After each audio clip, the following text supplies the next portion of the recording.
This video is sponsored by Squarespace.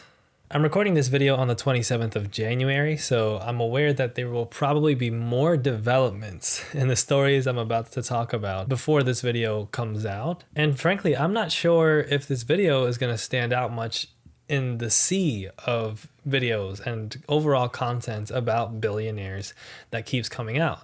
It's a very hot topic. Recently, Oxfam reported that there were 204 new billionaires in 2024, and that's of course underneath the rung of the top billionaires with which we are the most familiar, the likes of Jeff Bezos, Elon Musk, and Mark Zuckerberg.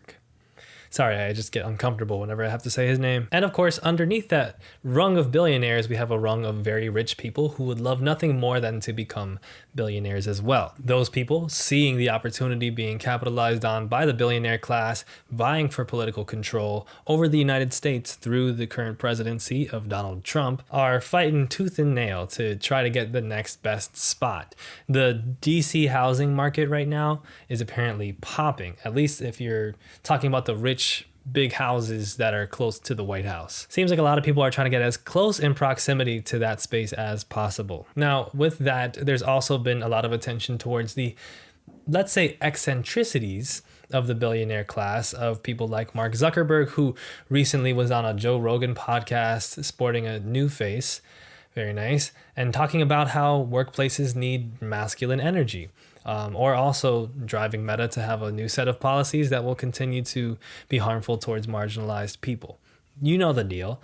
The guy is blackpilling. And a lot of people are talking about it in the context of him getting a divorce, apparently. That's a rumor that's out there. Or just in general, this kind of boys club that keeps becoming more and more popular and handles their wealth without any sort of tact or class or empathy for other people, as opposed to, the very considerate and kind, wealthy people that we've had throughout human history. Other people might comment that it seems like Mark Zuckerberg is emulating Elon Musk, who has, of course, his own history with propelling very far-right, very nonsensical, bigoted ideas, not only through his personal opinions, but also through his control of his social media platform, X. One such example from a couple of months ago, this is a Guardian article. The billionaire reposted a tweet from Autism Capital that suggested that women and low-T men are not able to think freely because they can't defend themselves physically. The only people who can think freely are high-T alpha males and aneurotypical people. This is why a republic of high-status males is best for decision-making. Democratic, but a democracy only for those who are free to think. Folks, you're richest man on the planet. Like I said, I've seen a lot of people are giving Elon Musk and his ilk a bunch of shtick. There's all these videos appearing on my YouTube timeline from all these different categories, people who talk about the economy, who talk about fiction, who talk about politics, all just shitting on Elon and shitting on the billionaire class, which is great. I'm excited that you guys are all starting to hate billionaires more and more. First, let me say me too.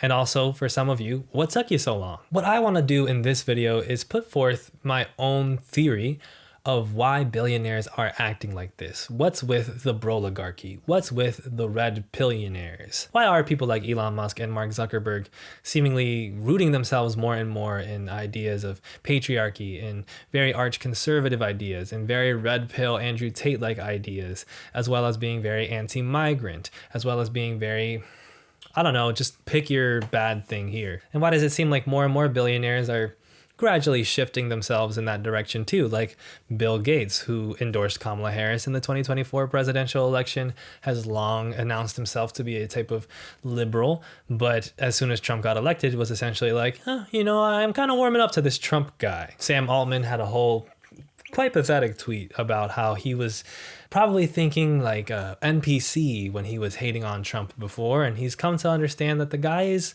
kind of an interesting character. Friend of the channel, The Cavernacle, has had a recent video called Woke Capitalism is Dead, and he's covering this topic, but I think I have a divergence of opinion on the matter, at least when it comes to why they're acting like this. I don't agree with The Cavernacle that billionaires are being more and more open about their fascism simply because the social tide has changed in their minds, because Trump won and he won the popular vote this time. So that means that basically people are becoming less and less woke. People are shifting farther and farther to the right, and billionaires are just adjusting happily.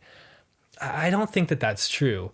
Or at least I don't think it's the full picture. A lot of these capitalists, these billionaires, these tech bro capitalists in particular, were showing their allegiance to Trump and his fan base before he won the election. And I also just don't really think just because Trump won this presidential election that means that the majority of people in the US, for example, think the workplace needs more masculine energy, or think that women and low T men are not as free thinking. Maybe I'm naive, okay? Maybe I'm in my own bubble. I've been accused of such before, but I've seen across the political spectrum, from leftists, centrists, liberals, and conservatives, Republican voters, people who are saying this is too much, enough's enough. I've seen the Luigi mania. I've seen comment sections on things ranging from the honey scandal to, of course, all this Elon doing the hand gesture business. And to me, it indicates that popular sentiment might actually be going the opposite direction, or at the very least, we don't quite have a gauge for that can be 100% accurate, and it doesn't really matter. What matters is not that the majority of people think a certain way. What matters is that billionaires want to continue to push people to think that way, and they especially want to gather a specific group of people who think that way. They want to manufacture that class of people who think that way. And perhaps most importantly, they're working to cement a world where it doesn't matter what we think. So if you've been watching recent videos of mine, you know that I have been building a music blog, which is currently private, for myself to engage in music writing the way that I used to do, honestly, since I was a kid, but throughout my early career as well when I was trying to be a music journalist. And I've been doing so through Squarespace. This morning I was writing about Mac Miller's new album, Billionaire. It's a posthumous album, of course, so the article was in part a tribute to Mac Miller and also drawing connections between my childhood when I had come across Mac Miller for the first time and different themes in his music that feel resonant to me. Doing this has been a great process, and I think that's one of the good things that you get when you start to build a website on your own is that you can kind of make it how you want, and Squarespace has great tools for you to do so. It's got, of course, this very well-known suite of visual design tools. It also could be a great place for you to build a business. Let's say if I were to sell merch on that site, or if I were to write some sort of magazine, PDF, or book, I could sell it through Squarespace. And now it has Squarespace payment, which is really easy to onboard. It allows you to give your customers the ability to pay through Klarna, ACH direct debit, etc. So if you're interested in doing your own website, go to squarespace.com/ELLIOTSANG to save 10% off of your first purchase of a website or domain. Thanks to Squarespace for sponsoring, and let's get back to the video. So let's talk about the world. Today we're going to be reading excerpts from this book, The Exhausted of the Earth by Ajay Singh Chaudhary, and it's a really awesome book that I'm in the process of reading and have been thinking about a lot in terms of my own thought about the world. So what is going on in this book? Well, in The Exhausted of the Earth, among other things, Ajay Singh Chaudhary wants to change or wants to push us to get real about climate politics, wants to push us to understand that we're no longer in a landscape. Maybe we never were in a landscape where the problem is that some people think the climate is changing and some people don't. I mean, that's still the case to a degree, but the right wing, by and large, is not openly denialist of climate change anymore. And in fact, that's not really where their politics lie. That's not really the crux of their thinking. In fact, they are very much acclimating to climate change, but in their specific way, in a way that acquiesces to their worldview. What do I mean by this? So he starts chapter 1 by talking about California fires. And this book came out a year ago. Please bear that in mind.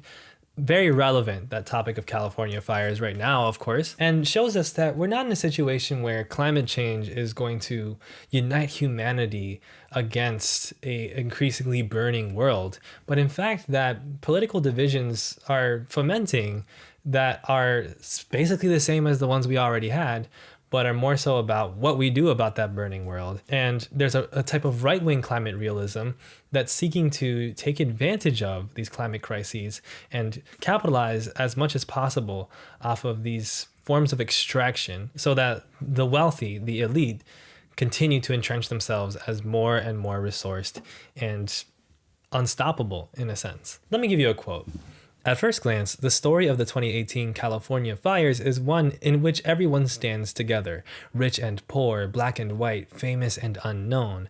Media reports observed celebrity actors and musicians like Miley Cyrus, Liam Hemsworth, and Gerard Butler all losing their homes, or parts of them, just like everyone else. But among the various cultural detritus of the moment, TMZ, of all outlets, reported that Kanye West and Kim Kardashian had avoided this particular fate through the intervention of a private firefighting force.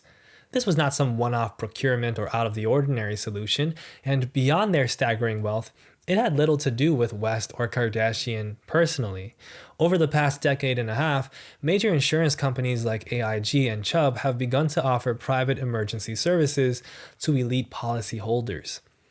It is one of the more straightforward ways to think about the commodification of risk. Incredibly expensive assets face catastrophic threat. The insurance company packages that threat and sells two incredibly attractive products. The first is insurance against climate change. The second is access to services to prevent having to pay out when damage occurs. From the firm's point of view, they've sold two products at a tidy profit and avoided the exorbitant payout involved with actually covering insured losses.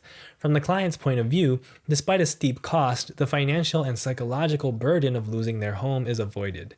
For these two parties, it is indeed a win-win scenario. And that's what climate change is to the rich. A win-win scenario.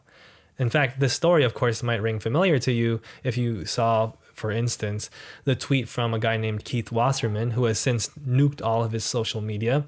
He's a landlord who, during the Pacific Palisades fires, which were, of course, may I remind you, extremely destructive, he tweeted, "Does anyone have access to private firefighters to protect our home in Pacific Palisades? Need to act fast here. All neighbors' houses burning. Will pay any amount. Thank you." What a sucker, he didn't get that Kim K plan, am I right? Governments are, and private companies, of course, are at the whim of capital. The rich get richer, the poor get poorer, and our states, our governments, are not some neutral actors that are intervening on our behalf to make this better. We don't have the kind of people power to make that a reality.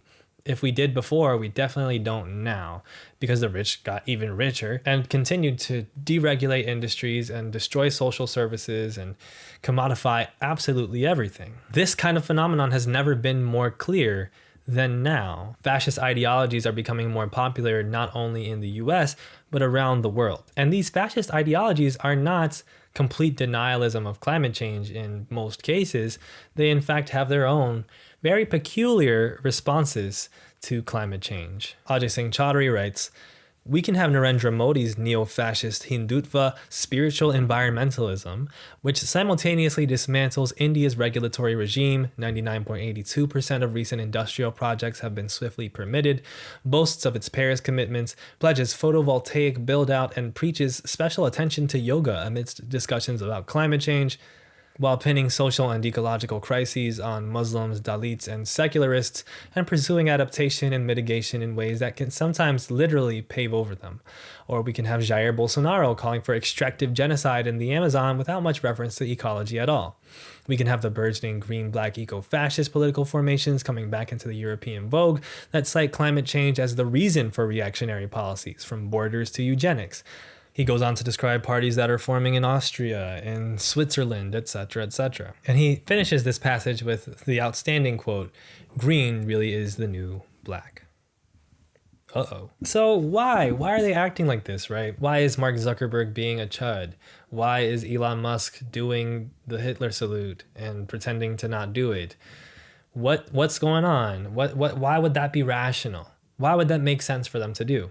Well, it makes sense if you're trying to sort out who will be your loyal supporters and who will fall by the wayside. Billionaires love clubs, right? Rich people love clubs. And billionaires have an exclusive club, which you're not a part of. They want to divide the world further and further into those that serve that club loyally, soldiers and caddies and housemaids, and a giant surplus, which will fend for itself more and more as ecological crises increase exponentially. I have this acronym that I came up with this morning. It's arson.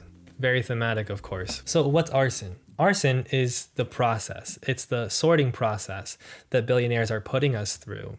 in order to measure whether or not we will become loyal enough servants to receive more and more of the benefits, to become closer and closer to their exclusive club. What does it stand for? So here's what I got. Ableism, biocertification.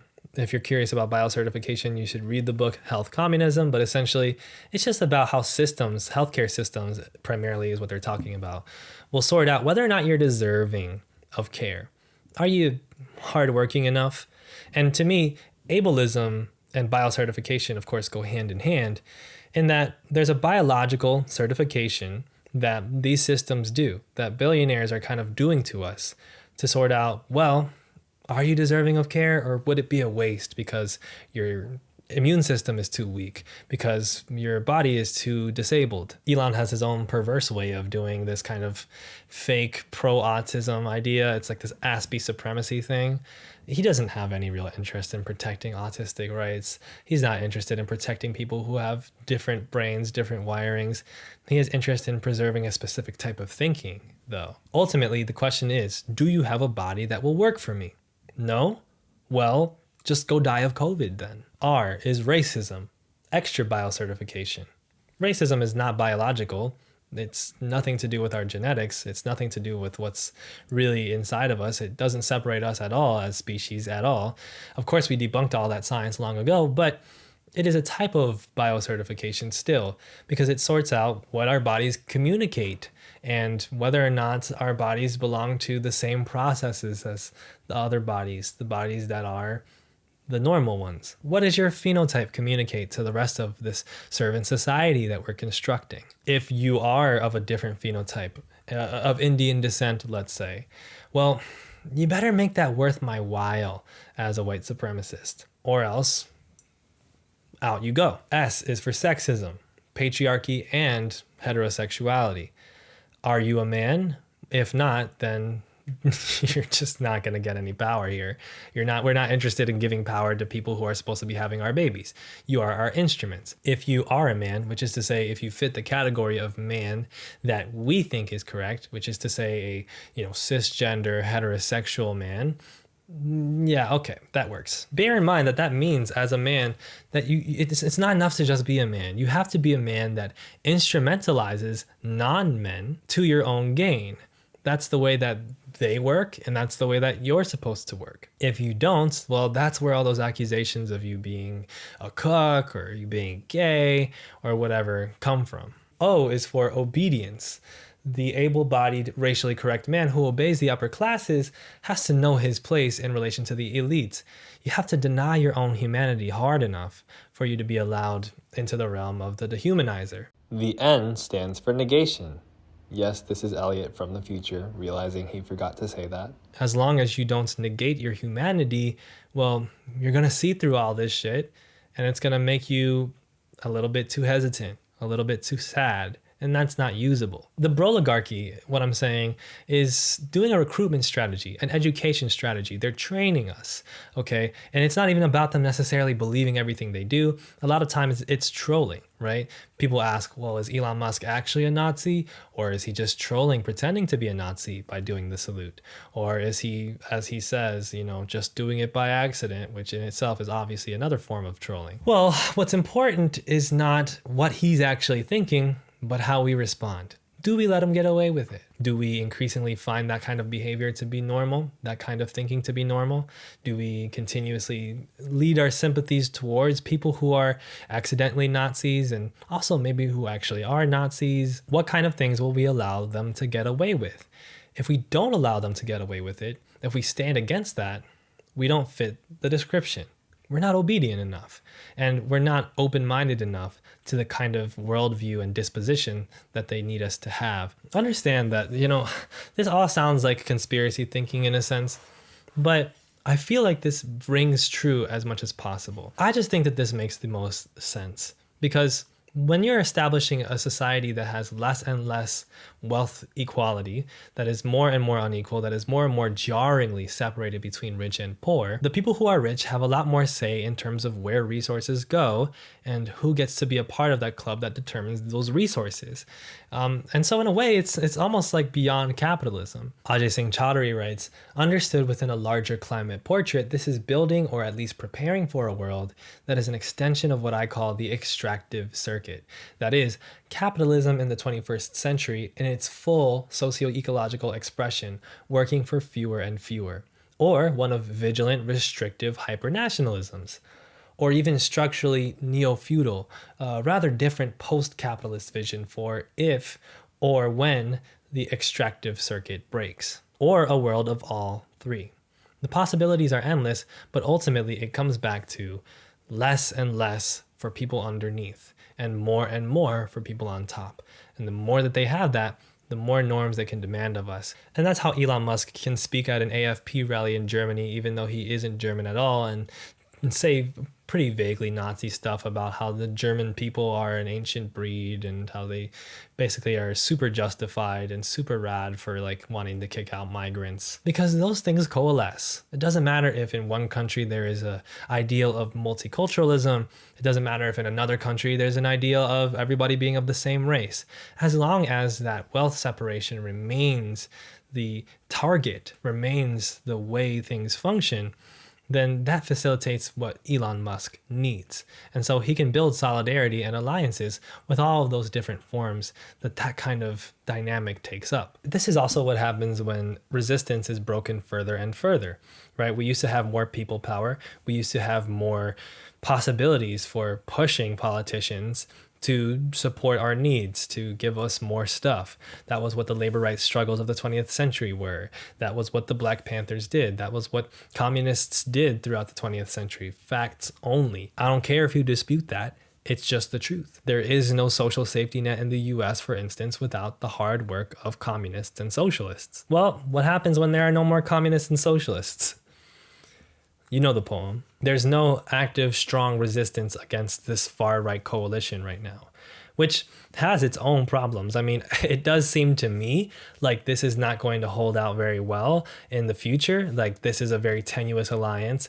There are already infights between Elon Musk and Vivek and the white nationalists contingent of the Trump supporter base. And Vivek ended up getting pushed out and is now running for a spot in Ohio Senate instead of being a part of that beautiful Trump administration that he so longed to be a part of. These coalitions are always tenuous. They always are pathetic. They never last particularly long. That doesn't mean that they can't. And that doesn't mean that we should just sit back and let them do what they want. But this is essentially what we've been doing.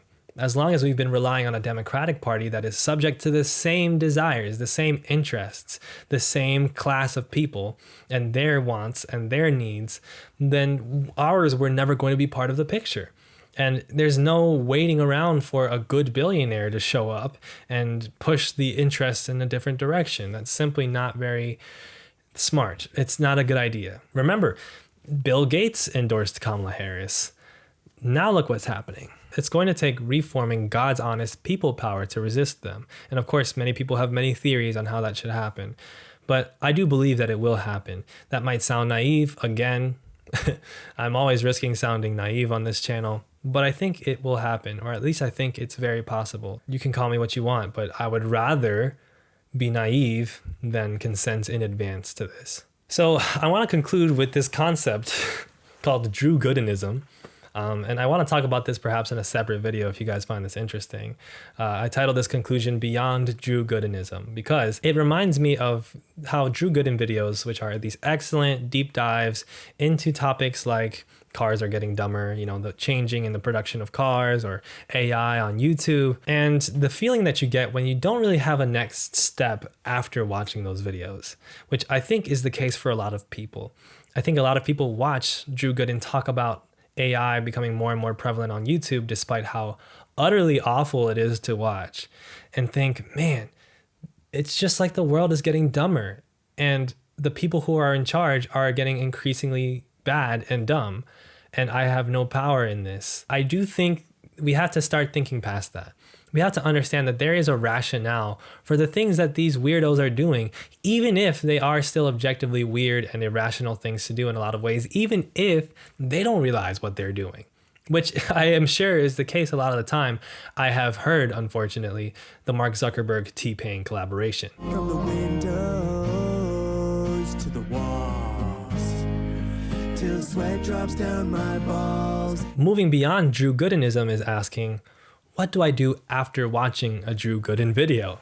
Okay, so it's more than just this radical optimism idea, although it's very interlinked with that. It's also about understanding this idea that when you think less of your enemy, that doesn't mean that you become a stronger force against them.